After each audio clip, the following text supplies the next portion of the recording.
Ni nchi gani za nje ambazo wewe unajua kwamba zimesha join hilo swala na linaliona kama ni jambo la muhimu sana?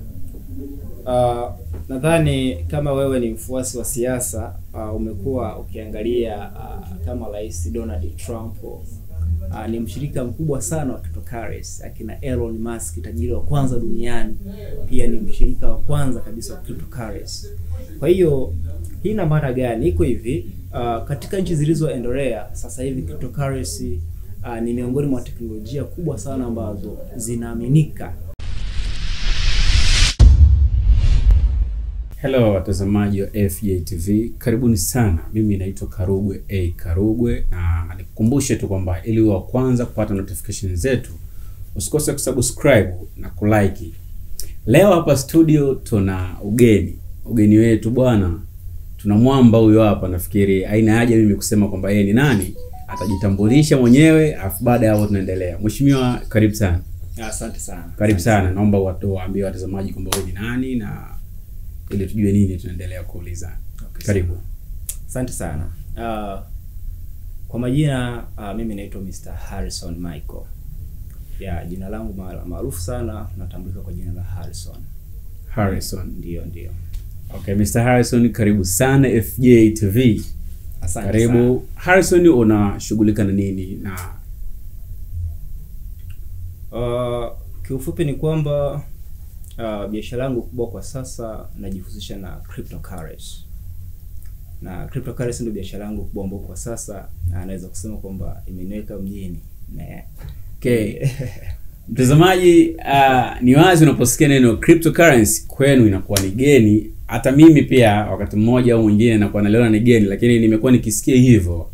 Nimekuwa nikisikia mambo ya blockchain, cryptocurrency, mambo ya forex nimekuwa nikisikia tu, lakini wengi wetu hatujui ni nini. Sasa kwa bahati nzuri FJ TV imekuletea mwamba huyo hapa ambaye nafikiri atatuambia crypto ni nini, blockchain ni nini. Unapozungumza cryptocurrency tunalisikia tu kama jina. Nini cryptocurrency? Tunapozungumzia cryptocurrency kiufupi ni kwamba ni mada pana sana, lakini nitajaribu kuelezea kiufupi ili uweze kuelewa pia na watazamaji wengine ambao waweze kupata mwanga japo kiasi. Lakini kihalisia ni kwamba tunapozungumzia cryptocurrency, hizi ni pesa za kidijitali. Ni tofauti na pesa za kawaida tunazozitumia benki. Umeona pesa hizi, unaposikia pesa za kidijitali, it means that ni pesa ambazo biashara yake inafanyika mtandaoni au online. Unaposikia online, kuna biashara nyingi sana. Ila sisi tunadili na crypto sasa hizo, ambazo ni pesa ambazo zinapatikana mtandaoni, ni pesa za kidijitali. Ni tofauti kabisa na pesa hizi ambazo tunazitumia benki, kwa sababu pesa hizi kihalisia ni kwamba tunazitumia katika mfumo wa teknolojia ya blockchain technology, ambapo ndio maana akasema ni mada kubwa sana. Nikisema naanza kuelezea blockchain nini, kwa hiyo nitakuwa najaribu kugusia kidogo ili angalau kidogo uweze kupata mwanga japo kidogo. Okay, so samani kidogo Mr. Harrison, umesema ningependa utudadafulie unaposema kidogo, angalau chimbe kwa undani kidogo ili kujua, maana watazamaji wanatamani kujua, na kama ni kitu ambacho kina faida kwa namna usemavyo, basi kila mmoja apate hiyo faida. Umesema unashughulika na cryptocurrency, lakini kuna neno hapo umeliweka la blockchain. Sawa. Nini blockchain? Sasa hapa tunapozungumzia blockchain, blockchain ni mfumo. Ni mfumo ambao kihalisia naweza kusema kwamba ni kama kitabu kinachotumika kurekodi data ambazo au miamala yote ambayo inafanyika katika huo mfumo. Kwa hiyo blockchain ni kama kitabu sasa ambacho kinarekodi data zote ambazo zinafanyika kwenye mfumo huo wa blockchain technologies. Kwa hiyo wahusika wote ambao wanamiliki hiyo biashara au wanajihusisha na hiyo biashara, kila unachokifanya lazima zile records zinakuwa zinarekodiwa. Umeona Na ndio maana sasa hata kama ni wewe mtazamaji unanisikiliza, ni kwamba unapoingia kwenye hii biashara ukajisajili, kwa sababu yapo masoko ambapo biashara unafanyia huko. Sawa. Yeah, kuna masoko maalum kwa ajili ya hizi sarafu. Umeona Na masoko hayo ili uweze sasa kuanza sasa kuingia kwenye hii biashara, lazima sasa utajifunza kwanza, utaelewa kwamba namna kujisajili kwenye hayo masoko. Ukishajisajili pia utaweza sasa kuweka data zako kule. Tuletaga hayo masoko yanatoga exchange, na exchange zipo nyingi sana kwa sababu soko sio moja, masoko yako mengi sana, lakini soko kubwa na maarufu linajulikana kama Binance Exchange. Umeona sasa, ukiwa hiyo Binance kwanza lazima ili uifungue au ujisajili huko, lazima unajua kutumia mtandao vizuri. Umeona na makosa watu wengi wanaofanya ni mtu akisikia tu kwamba bana kuna fursa kubwa na pesa wanaingia tu. Kwa hiyo wanashauri kwamba unaposikia fursa hii ni vizuri sasa uanze kujifunza, ujue anzie wapi. Lakini jambo la kwanza lazima tunaanzia kwenye kujisajili kwenye hayo masoko. Ukishajisajili sasa kwenye hayo masoko ndipo utakutana na hizo sarafu za mtandaoni au cryptocurrency zenyewe. Na kama nilivyotanguliza mwanzo kwamba ni pesa ambayo ni ya kidijitali, ambapo kihalisia ni kwamba pesa hii haina mamlaka ya kibenki. Umeona Kwa wenyewe unapokuwa unafanya biashara huku kwenye cryptocurrency ni kwamba unafanya moja kwa moja kwenye mtandao. Umeelewa It means that hata kama unapokuwa unafanya biashara hii baina ya mtu mmoja na mtu mwingine, yani hakuna taasisi yote ambayo inakuwa kati yenu. Kwa direct unapofanya malipo, let's say kupitia hizi crypto unafanya malipo, lakini itakuwa ni direct kwa mtu moja kwa moja, bila kushirikisha taasisi, benki au kitu chochote kati yenu. Umeona nadhani utakuwa umenielewa hapo kidogo. Waswahili husema dunia inakimbia japo haina miguu, na sasa nazidi kubaini wa usemi kwamba ndo unatimia leo. Mr. Harrison, naona kama umeruka kidogo, umeenda kwenye matumizi halisi ya cryptocurrency badala ya kutudadafulia kwamba crypto ni nini. Watazamaji wanatamani kujua nini crypto, nani imeanzisha, inafanyaje kazi, alafu ndo tujue sasa namna ambavyo tunaweza tukaitumia. Okay. Yes, natamani kujua cryptocurrency ni nini, imeanzaje, kabla ya crypto nini kilikuwepo. Unaposema tu kwamba crypto ni sarafu za kidigitali, sio kila mtu anajua sarafu za kidigitali ni nini. Wengi wetu tumezoea kushika pesa mkononi, tunaenda kuitumia. So unapotuambia tena sarafu za kidigitali unatuacha kidogo. Ya ni kweli, lazima unajua dunia inakuwa sana na the way dunia inapokuwa teknolojia pia inakuwa. Ila kihalisia ni kwamba cryptocurrency ni pesa ambayo imekuja kulingana na mabadiliko ya teknolojia, kwa sababu pesa imepitia hatua nyingi sana. Yaani mpaka unavyoona leo zimekuwepo ATMs, yamekuja nini, ina maana pesa imepitia hatua nyingi sana mpaka kufika hapa leo tulipo. Sasa cryptocurrency ni miongoni mwa pesa ambayo imekuja kulingana na mabadiliko ya pesa, kulingana nini na au kukua kwa teknolojia. Nadhani unaelewa vizuri sana. Kwa mfano unaposoma historia ya pesa miaka nyuma kabisa, utagundua kwamba zamani pesa haikuwepo kabisa. Na watu walikuwa wanaendesha biashara yao kupitia mfumo ambao unaitwa barter trade. Hasa hapo tunazungumzia karne ya 17 huko, miaka ya zamani sana, kwamba pesa haikuwepo. Na pesa haikuwepo, lakini sasa watu walikuwa wanafanyaje biashara? Ni kwamba unakuta kwamba mtu alikuwa akihitaji bidhaa, labda wewe una mifugo, sasa unahitaji let's say labda kitu kama maharage au mahindi. Kwa inakulazimu sasa umtafute mtu labda anahitaji mbuzi, wewe una mifugo, wewe umtafute mtu anahitaji mbuzi, alafu wewe unahitaji labda mahindi. Kwa hiyo unatafuta mtu mwenye mahindi alafu anahitaji mbuzi. Kwa hiyo sasa unafanya kubadilishana kwamba labda debe moja utampa labda mbuzi moja. Kwa hiyo huko ndo biashara ndio maisha yalikuanzia huko, kwamba pesa ikuwepo kabisa. So kulingana na maisha kuendelea, ikafika stage sasa mabadiliko yakaanza kuwepo, watu wakahitaji kwamba wakaona kwamba hii biashara kubadilishana kuna kupunjana. Mtu mmoja anakupa ng'ombe, unampa debe 5. Kwa hiyo pale kunakuwa yani ule usawa ukawa haupo.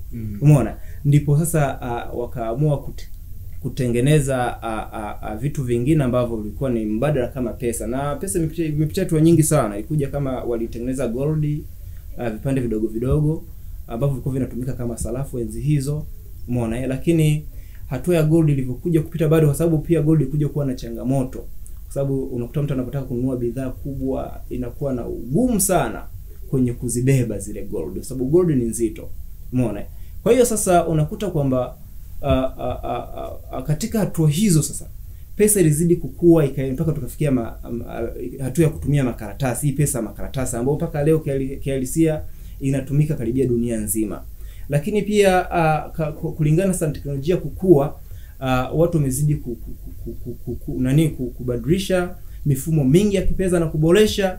Sasa na ndipo sasa unavyoona kama imekuja plastic money ambazo imetumika kama kwenye ma ATM hayo, zimekuja M-Pesa, lakini mpaka leo sasa dunia inaelekea sasa kwenye kitu tunachoitwa nini?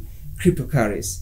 Kwa sasa ninapozungumzia sasa cryptocurrency, nadhani sasa unaanza kunipata kidogo kwamba ni pesa ambayo imekuja kulingana na mabadiliko ya teknolojia. Umeona? Sasa aina hii ya pesa cryptocurrency yenyewe, usafiri wake baina ya mtu na mtu hufanyika kwa njia ya mtandao. Umeona? Kwa kumbe ili uweze kunitumia mimi crypto, lazima kwanza uwe na kifaa chochote ambacho kinatumia internet. Umeona? Kwa hiyo huwezi kutenganisha internet na crypto, ni ngumu sana. Umeona? Kwa hiyo unapokuwa sana kifaa kinachotumia internet, sasa hapo ndipo sasa nakulazimu uingie kwenye hao masoko ambapo hiyo bidhaa au hizo sarafu zinapatikana. Unajisajili kwenye hao masoko, na ukishajisajili kule utakuwa na uwezo wa kuzinunua sasa hizo sarafu au hizo crypto.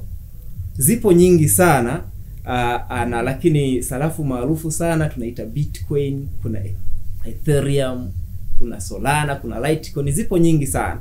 Na kila sarafu ina matumizi yake. Umeona ni mada kubwa sana kiasi kwamba nikisema nielezee kiundani unaweza usielewe, lakini pia naweza nikakuchanganya. Kwa hiyo nakuwa najaribu kugusa angalau upate mwanga japo kidogo, lakini nahisi mpaka hapo kidogo utakuwa umeshapata ideas kama sio kuelewa kabisa. Mtazamaji wa FJTV, ni wazi kwamba leo umekaa umenyosha miguu unapata elimu, na hii elimu ni pana sana. Ni pana kwa nani? Ni pana kwa kila mjinga. Nikizungumzia mjinga sikutukani, na maanisha ni binadamu yoyote asielewa kila jambo. Kwa hiyo wewe na mimi ni wajinga ambao leo tumekutana na mwelevu ambaye anatuelimisha. Kwa namna nilivyoelewa, alafu wewe pia nakwambia baki na hii hapa. Tulikuwa na barter trade, mabadilishano ya vitu na vitu, bidhaa na wanyama na mifugo. Tukaja katika mapinduzi ya pili ya viwanda, tukakutana na mambo mengine. Sijui mpaka hasasa ambao tunaletewa kitu kinaitwa blockchain na cryptocurrency kwamba tuko katika mapinduzi ya ngapi ya viwanda. Sijui, lakini kwa sababu tuko na mwalimu hapa, mtaalamu wa blockchain na crypto, atatueleza, atatuweka wazi, atatufundisha, tutafundishika. Hivyo kwa namna ambavyo nimemuelewa ni kwamba tuna run sasa, tunakimbia, tutembei tena, tunakimbia na sarafu za kidigitali, sarafu ambazo katikati hakuna mtu ambaye anazimiliki. Yani kama mimi nitataka kutumia $1, nitalazimika nikutumie $1. Hakuna mtu ambaye atasimama aseme kuna VAT, kuna makato ya serikali hapa katikati. Hapa hakuna. Nafikiri ndio hivyo unavyonieleza mwalimu. Ni kweli. So lakini pia kwa hicho ulichokisema, sisi tumezoea kusikia watu wengi wakipoteza. Wengi ndani ya umo ya crypto, sijui nini. Sijui kama ndivyo au wanaenda kinyume na namna ambavyo mfumo huo ulivyo. Lakini nimesikia kukiibuka mambo ya kalenda haya yalitamba sana, MTFA. Kwanza kuna utofauti gani kati ya hicho unachokizungumza, labda kati ya Binance, cryptocurrency, MTFA, kalenda, sijui LBL? Juzi kati nimeona serikali na waandama watu wa LBL kuwakamata, lakini bado tunakuta ni humo ndani ya crypto. Nini kinachoendelea humo? Unakuwa umekosea sana ukifananisha kitu kama LBL lakini pia ukafananisha na crypto. Hapana. Unajua zote hizo tunaweza kusema kwamba ni online business. Unaposema online business, unakuwa umecombine biashara nyingi sana za mtandaoni. Sasa unapozungumzia mtandao, kuna biashara nyingi sana ambazo huwa zinafanyika. Biashara nyingi sana. Sasa hizo ulizosema sijui LBL, sijui kina Kalinda, CMTFA, of course ni miongoni mwa online business ambazo zimewahi kufanyika na zimetapeli watu, lakini sio cryptocurrency. Tunapozungumzia LBL, hayo ni makampuni ya watu, yani ni grupu la watu wachache ambao mimi huwa naona kwamba wameamua sasa watumie njia fulani kudanganya watu au kutapeli. Umeona sasa hiyo ni tofauti kabisa na crypto. Tunapozungumzia crypto ni pesa kabisa, pesa ya dunia, pesa ambayo inatumika duniani kote, pesa ambayo ukiwa nayo si tu kwamba utaitumia kutuma kwenye mtu mmoja, baina ya mtu mmoja na mtu mwingine. Hapana, ina maana pesa hii cryptocurrency kiufupi ni kwamba kama nilivyoeleza kwamba ni digital money, ni pesa ambayo sana sana inafanyika baina ya mtandao au kwenye mtandao, lakini pia kwamba uzuri wa pesa hii ni kwamba inafanyika kwenye mfumo wa blockchain technologies. Usafiri wake baina ya mtu na mtu hutumika kwa njia ya mtandao. Usije ukasahau kwamba ili uweze kufanya biashara hii internet ndo bidhaa kubwa ambayo inatumika kurun hii business. Sawa? Sasa crypto na hizo biashara zingine tofauti wake mkubwa ni kwamba hii ni pesa kabisa ambayo inafanyika kwenye project ambazo zimeshadhibitiwa kabisa na ni maalum au ni taasisi ambazo zinajulikana kabisa na kutambulika duniani kote. Tofauti na hizo ya LBL, ukiangalia unakuta kampuni haina usajili au unakuta kwamba imesajiliwa kiujanja. Umeona, unapozungumzia Binance ni soko la dunia, soko ambalo matajiri wengi utakuta wakifanyia biashara huko. Umeona, sababu hii biashara ni ya dunia, na sio dunia tu, hata serikali nyingi za duniani huwa zinashiriki pia kufanya hizi crypto, lakini kwenye baadhi ya serikali ambazo kidogo zimesha be developed, tofauti na hizi nchi zetu ambazo kwa Afrika bado sana hii teknolojia bado ngeni sana, lakini kwa wenzetu ni teknolojia ambayo sio ngeni sasa. Maana toka 2009 imetumika mpaka leo, itimiza tayari imeshazoeleka. Umeona? Kwa hiyo sasa kuna tofauti kubwa ya online business. Hasa online business ni kama nilivyokueleza kwamba zipo nyingi sana. Hasa hapo sasa kama wewe ni mgeni, hasa inategemea kwamba wewe unataka kushiriki biashara gani kati ya hizo online business. Kuna hizo unazosikia marketing. Marketing ni biashara za kutangaza sijui kama matangazo, mara wanaalikana, lakini ukiangalia hizi marketing ndo kama hizo unazozungumzia wewe. Kwa maana biashara yao kubwa ni kama kualikana au kutangaza bidhaa fulani. Hasa ni tofauti na sisi. Mimi ninapokuwa nazungumzia crypto haihitaji umwalike mtu. Unapokuwa unafanya cryptocurrency ni biashara ambayo unaifanya wewe mwenyewe na simu yako au na kifaa chako, either computer au kifaa chochote kile ambacho kinatumia internet. Unaingia kwenye masoko maalum, unaangalia sarafu ambayo, kwa sababu hizi sarafu zina tabia ya kupanda na kushuka. Na kwa sababu zina tabia kupanda na kushuka, kwa hiyo watu wanazitumia katika matumizi tofauti. Na miongoni mwa matumizi ambayo ni makubwa ni katika kutuma baina ya mtu mmoja kwenda kwa mtu mwingine. Kwa sababu aina hii ya pesa kidogo hata unapomtumia mtu huwa ina makato madogo sana. Na kwa sababu ina makato madogo sana, watu wengi sana wanatumia crypto kama pesa ya kutuma kutoka nchi moja kwenda kwenye nchi nyingine kwa gharama nafuu. Kwa sababu unapozungumzia kwa mfano kitu kama kutoka nchi moja kwenda nchi nyingine, unakuta makato ni makubwa sana. Lakini kwenye cryptocurrency tofauti kabisa. Unaweza kutumia mtu hata milioni 100. Kwanza uzuri kwanza, yani crypto uzuri wake mkubwa kabisa ni kwamba unapomtumia mtu hakuna limit ya kikomo kwamba mwisho labda ni milioni 100, trilioni, hapana. Yani huko unaweza kutuma bila kikomo, hata kama ni trilioni 500 unatuma tena bila fee kabisa. Unakuta ada yake ni kidogo sana. Mr. Harrison, kadri unavyozidi kuchimba mada yako ndivyo ninavyopata maswali mengi ya kukuuliza. Ndio. Kwa namna nifahamavyo ni kwamba nchi nyingi zina pesa, kila nchi ina pesa yake. Ukizungumzia labda Arabic yuko unatumia dirham, kuna pound, kuna euro, kuna dola, kuna shilingi. Unapozungumza crypto, ni pesa halali za nchi gani? Kiufupi ni kwamba kama nilivyoeleza kwamba ni digital money. unapozungumzia neno internet huwa haina mipaka. Sawa? Kwa hiyo na nimeshakwambia kwamba pesa hii inafanyika mtandaoni. Na kwa sababu mtandao hauna mipaka, aina hii ya pesa huwa haijaegemea upande wa nchi yoyote kiufupi. Kwa hiyo unapokuwa na cryptocurrency au unapokuwa na hizi crypto, unakuwa na uwezo wa kuzituma kwenda nchi yoyote.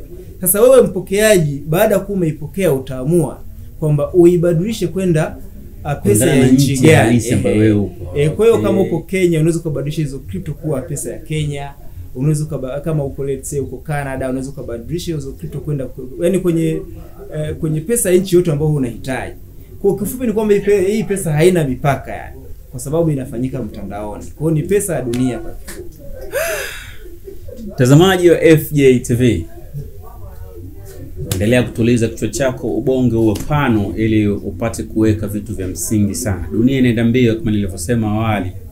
Na hii baada ya barter trade tukaja kwenye mabadilishano ya bidhaa na bidhaa, yani baada ya barter trade ya bidhaa na bidhaa tukaja kwenye bidhaa na nini hiyo umesema madini. Ndio. Tukatoka hapo tukaja kwenye utengenezaji wa miti kuwa karatasi zikageuzwa pesa maarufu kama noti. Tukatoka hapa tukaja kwenye plastic money kama kadi za ATMs. Sasa mapinduzi ya 4 ya viwanda, tuko kwenye blockchain na cryptocurrency. Huu ni mfumo ambao waheshimiwa wajuaji wanatuambia ni blockchain ni kama barabara, alafu crypto ni kama magari ambayo yanatambaa kwenye hizo barabara. Ni constant kila nchi kujoin hapo, au kuna nchi inaweza kaamua tu isitumie hivyo na ikawa salama kiuchumi?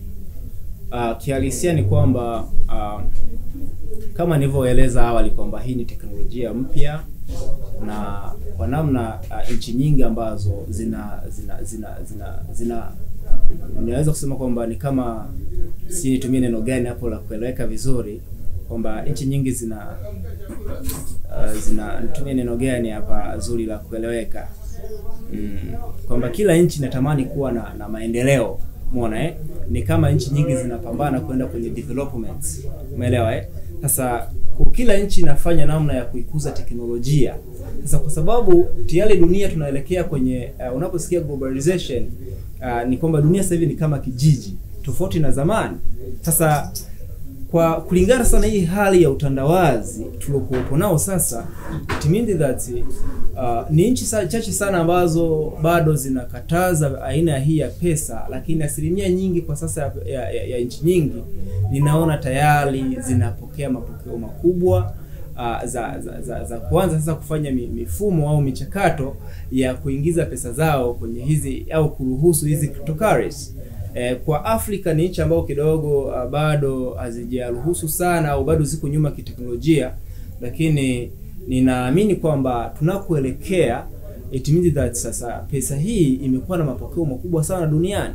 Kwa hiyo tunakoelekea ninaamini kwamba nchi zote sasa zitaenda kuwafumbua vijana au kuwafundisha vijana wao, tena ikiwezekana ni vile tu kwamba unakuta mtu huna uwezo wa kushawishi au kuomba serikali ifanye jambo, lakini kama serikali mimi naweza kuniomba niombe jambo, ni pamoja na kuruhusu elimu hii ya blockchain ikafundishwa mashuleni, elimu hii ya cryptocurrency ikafundishwa kwenye vyuo, kwa sababu ni elimu ambayo ina fursa ndani yake, tena fursa kubwa sana, kwa sababu blockchain technologies au cryptocurrency ni biashara au ni pesa ambayo ina fursa kubwa ndani yake.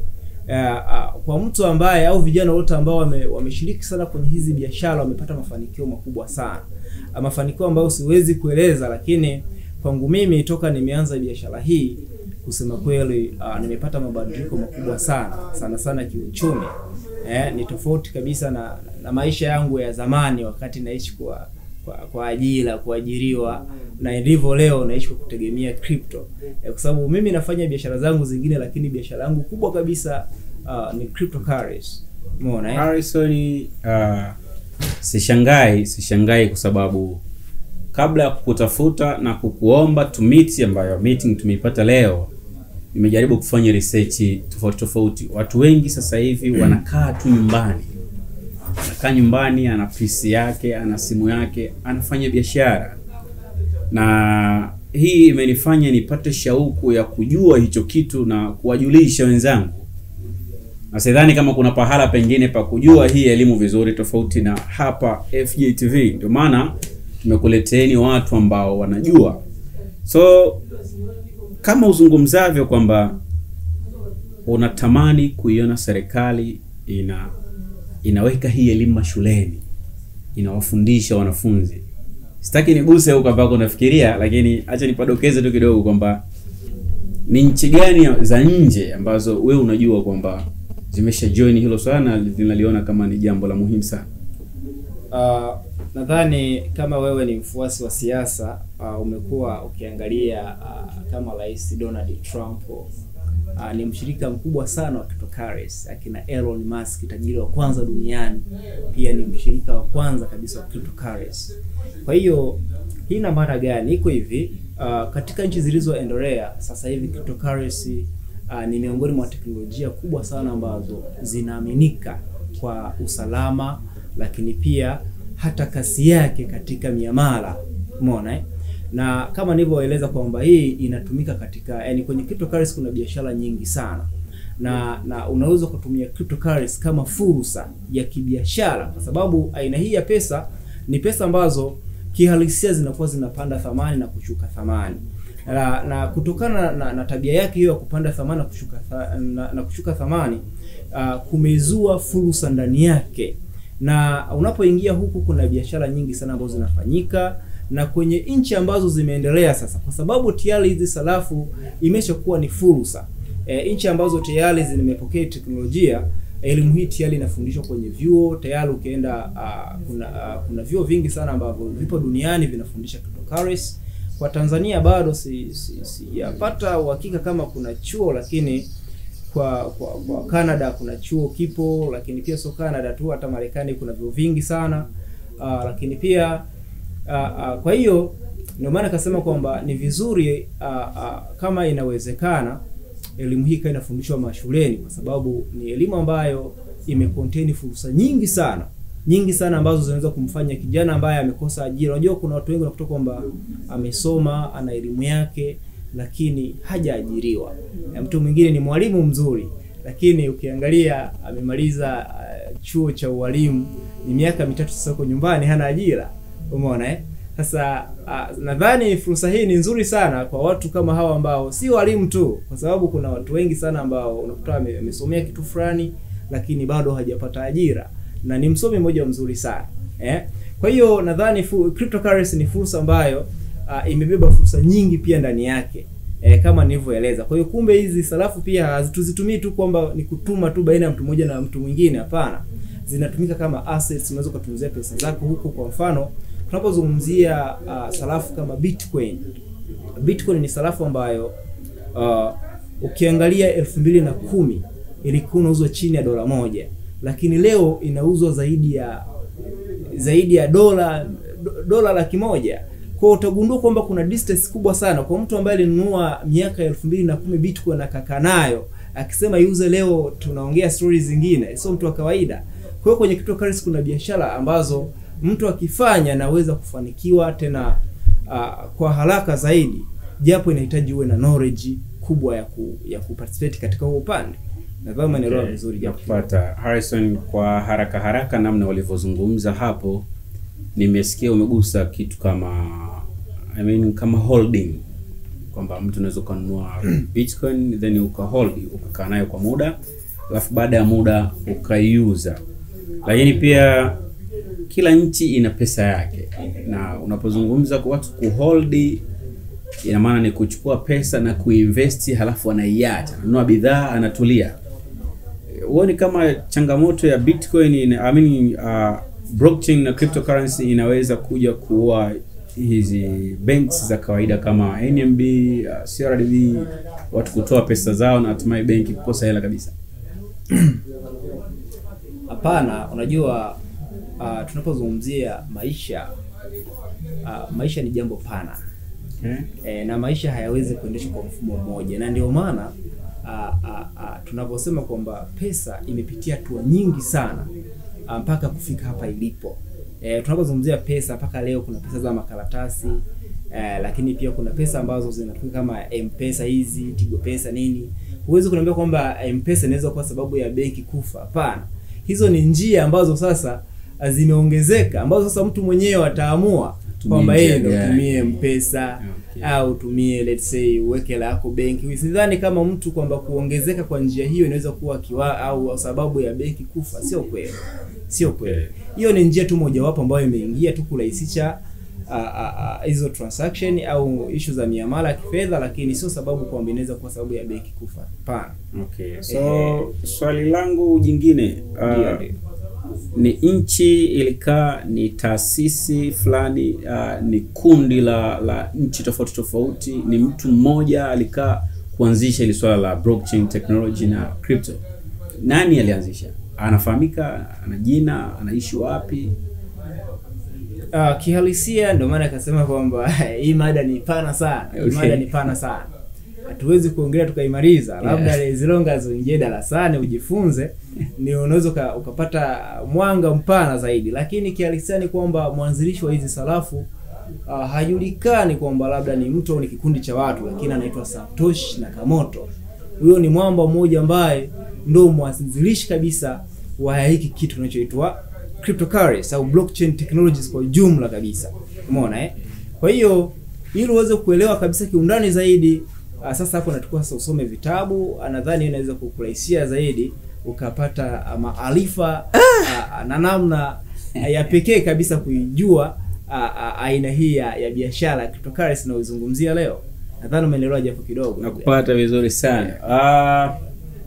Mtazamaji wa FJTV, mwalimu ananikumbusha kitu kimoja ambacho wasemaji wenyewe husema kwamba Tanzania, ukitaka umfiche pesa, funua kitabu alafu weka hela yako, safiri, ukirudi utaikuta, kwa sababu hatuna kawaida ya kuread, hatupendi sana kusoma.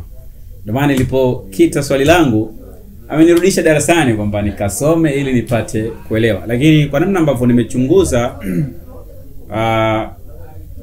naweza nikabishana kidogo na baadhi ya wasemaji wenye usemi wao kwamba Tanzania huwa ni nchi ambayo inayaruhusu maendeleo yapite alafu yenyewe inayakimbiza. Huwa hatujoin katika maendeleo tukaenda nayo. Nakataa hilo kwa sababu nimekuwa nikimsikia Rais wa Jamhuri ya Muungano wa Tanzania Samia akiwaasa, akiambia Benki Kuu juu ya kukaa kuchunguza sana huu mfumo wa blockchain technology na cryptocurrency kwa ujumla. Lakini pia Nigeria ndio imekuwa nchi ya kwanza kutengeneza crypto yake. Imelipata hilo. Kwa Afrika, Nigeria imesha release crypto. Na Tanzania watu wengi sana, hasa wenye knowledge hiyo, wanafanya kazi wakiwa wamekaa tu. Jinsi tulivyo sisi ni watu ambao ukipewa mtaji unatamani alikupa mtaji akupe na biashara. Yaani leo hii wewe ukipewa hela alafu kaambiwa mtu tu yuko nje, rafiki yako, ndugu, akwambia nitakutumia milioni 1 kwa ajili ya matumizi madogo madogo. Akikutumia milioni 1 itaisha kwa matumizi madogo madogo. Lakini akwambia kwamba nakutumia milioni 1 at least uanze biashara ya mitumba. Utawaza, nisipoanza biashara hata nitumia tena. Wao tumezoea ukipewa pesa unapewa na maarifa. Kwa hiyo ni tumaini langu kwamba hii project ni nzuri na itakuwa miongoni mwa utatuzi wa changamoto za umaskini duniani kama watu wataishika. Lakini hatutaishia hapo. Leo naona kama muda unatupa mkono. Nafikiri awamu nyingine tutalizungumza hili kwa upana.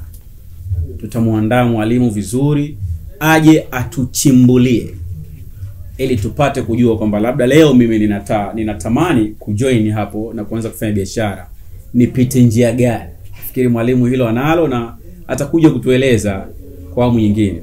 Nikukaribishe sana kuendelea kuitazama FJTV. Ni moja ya channel ambayo itakufanya wewe kichwa chako kiongezeke knowledge. Karibu sana. Naitwa Karugwe.